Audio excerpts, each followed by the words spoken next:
안녕하세요. 만나서 반갑습니다. 자, 이번 시간에 악취 이론부터 보도록 할게요. 자, 악취는 뭐 그렇게 크게 우리가 이제 대기 환경에서 기사 시험에 이제 아주 큰 비중을 차지하거나 뭐 그런 건 아닌데 가끔씩 이제 쉽게 출제가 되는 경우가 있습니다. 악취는 뭐냐면 불쾌한 냄새예요. 그래서 또 좀 사람에 따라서 또 기분에 따라서 오늘 컨디션에 따라서 얘가 다르게 느껴질 수는 있어요. 근데 우리가 이제 법에서 정한 거는 지정 악취가 있고 복합 악취가 있습니다. 그래서 복합 악취 같은 경우에는 냄새 나냐 안 나냐 이거에 대한 실험으로 이제 판단을 하고요. 지정 악취 같은 경우는 악취를 유발하는 물질들을 실험을 해서 얼마가 있는가를 이제 표현을 하는 거예요. 자, 보면 이제 정신적인 스트레스가 좀 더 크다 이거고, 기분이 굉장히 나빠져 식욕을 잃게 한다, 호흡을 곤란하고 멀미, 구토 뭐 이런 것들, 정신이 혼란해지고 막 이러죠. 이제 좀 비가 약하거나 한 사람들은 더 심할 수 있고. 네, 악취와 관련해서 이제 악취 방지법에 이제 악취 정의가 되어 있는데, 황화수소, 메틸, 메르캅탄류, 아민, 뭐 그밖에 자극성 있는 물질 이렇게 돼 있어요. 지정악취는 아까 제가 뭐 이렇게 분석을 한다라고 한 부분 있죠? 걔예요. 그래서 악취 원인이 되는 물질이 지정이 돼 있어요. 걔네들 얘기를 하는 거고, 악취 배출 시설은 이런 악취를 유발시키는 그러면 배출 시설입니다. 복합 악취는 두 가지 이상의 악취 물질을 함께 작용하면서 사람의 후각에 자극하는 불쾌감, 혐오감을 유발시키는 물질이에요. 이거는 냄새 나냐 안 나냐로 판단을 하게 돼 있습니다. 자, 여기서 또 중요한 게 이제 그 냄새의 세기에서 직접 관능법 이건데, 아까 얘기한 복합 악취를 이걸로 판단을 이제 또 하기도 하죠. 0부터 5까지예요. 0, 1, 2, 3, 4, 5 이렇게 이야기하는데, 이 악취의 세기를 이제 이런 식으로 나눴어요. 6단계다. 5단계가 아닙니다. 6개, 6개. 6단계. 그쵸? 그래서 무치가 0이고 5가 참기 어려운 거예요, 이거. 이 단계별로 점점 세집니다, 이거. 이렇게 강해져요. 강해지고 있어, 이거. 그쵸? 자, 그다음 주요 물질별 냄새 특성은 되어 있는데, 뭐 황화물에서 메틸 메르캅탄, 뭐 다이메틸 설파이드에서 양파, 양배추 썩는 냄새, 계란 썩는 냄새 이렇게 되겠고, 뭐 질소산화물, 화합물 계열, 뭐 알데히드류 계열, 그다음에 탄화수소류, 그다음에 지방산류, 할로겐류에서 각각의 어떤 냄새가 나냐 돼 있어요. 한번 읽어보시면 됩니다. 자, 악취의 특성 및 세기와 농도의 관계에 되어 있는데, 요거 같은 경우는 휘발성이 강한 물질일수록 증가압이 높아 이제 강한 악취를 유발한다. 휘발성이 강하면 끓는 점이 낮아요.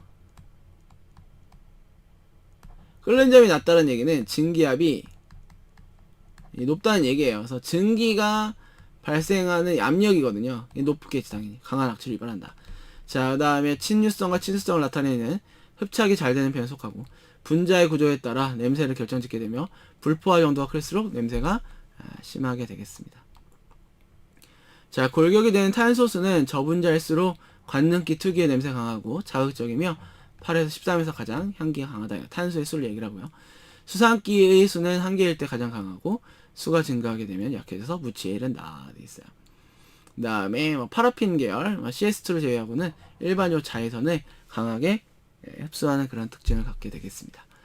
자, 나머지 읽어보시면 되겠고, 악취의 세기와 농도의 관계에서 웨버 페어너 법칙이라고 있는데, I는 K 로그 C에 비해요. 요거 계산으로 나올 수 있어요. 공식을 기억해야지만이 풀 수가 있습니다. 자, I는 악취의 세기, 냄새의 세기고, C는 악취 물질의 농도고, K는 냄새 물질별 상수고, B는 상수 이렇게 돼요. 자, 그래서 악취 물질의 농도가 감소하여도 악취의 세기는 농도의 대수에 비례하기 때문에 농도 감소에 상응하는 양만큼의 세기로 감소하지 않음을 뜻한다. K값은 물질에 따라 다르기 때문에 동일한 농도 감소에도 물질별로 체감되는 악취 세기는 다를 수 있다. 이런 개념입니다.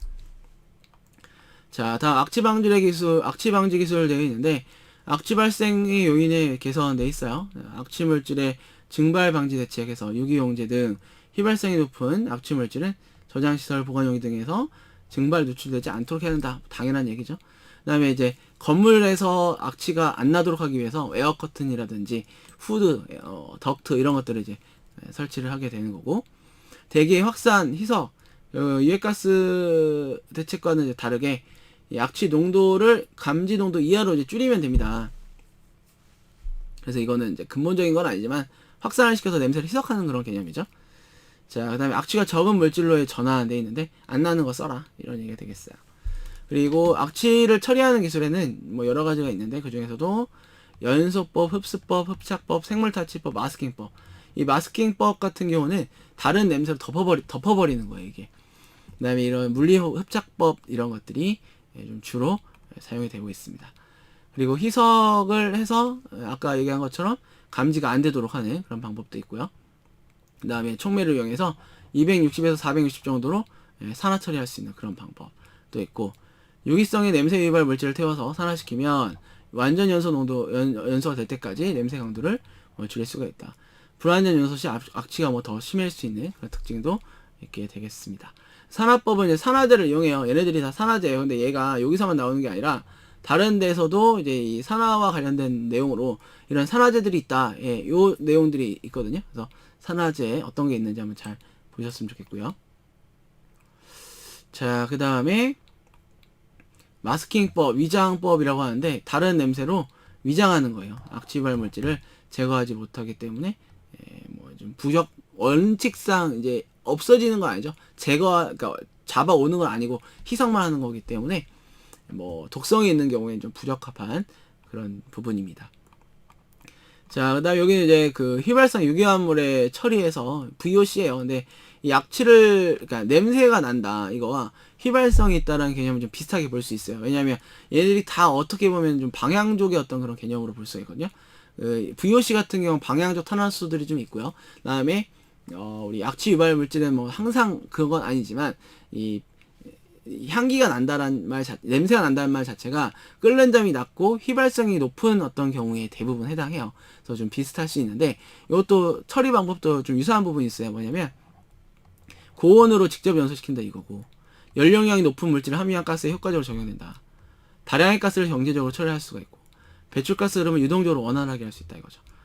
삭스, 낙스, CO 등의 오염물질이 이제 배출된다.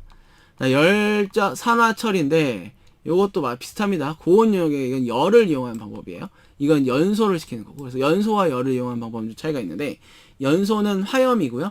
열 산화는 그 온도를 높인다. 화염이 직접적으로 닿진 않는 그런 형태입니다. 그 다음에 뭐 촉매 연소법 있어요. 촉매를 이용해서 이걸 이제 또 연소를 시킨다. 그래서 온도가 좀 어때요? 좀 낮게 가도 되겠고, 이러면서 산화, 결국 연소가 산화죠. 산화를 시키면서 처리를 하는 거죠.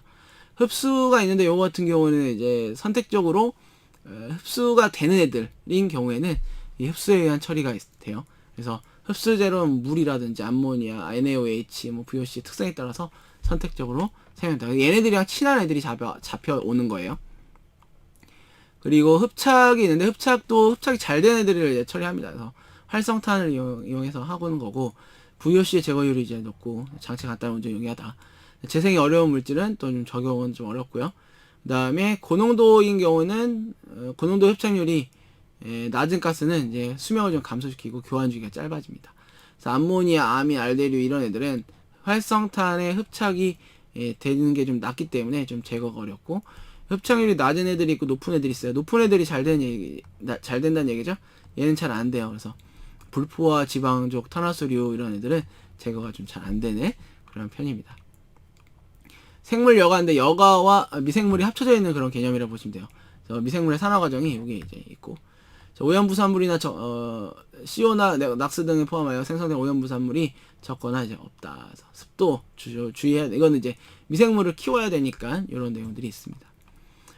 자, 기타 유해가스의 처리 방법인데 뭐 한번 읽어보시면 됩니다. 여기는 벤젠은 촉매 연소나 활성탄 흡착, 염화인 충전물을 채운 흡수탑을 이용해서 알칼리성 용액 흡수시킨다.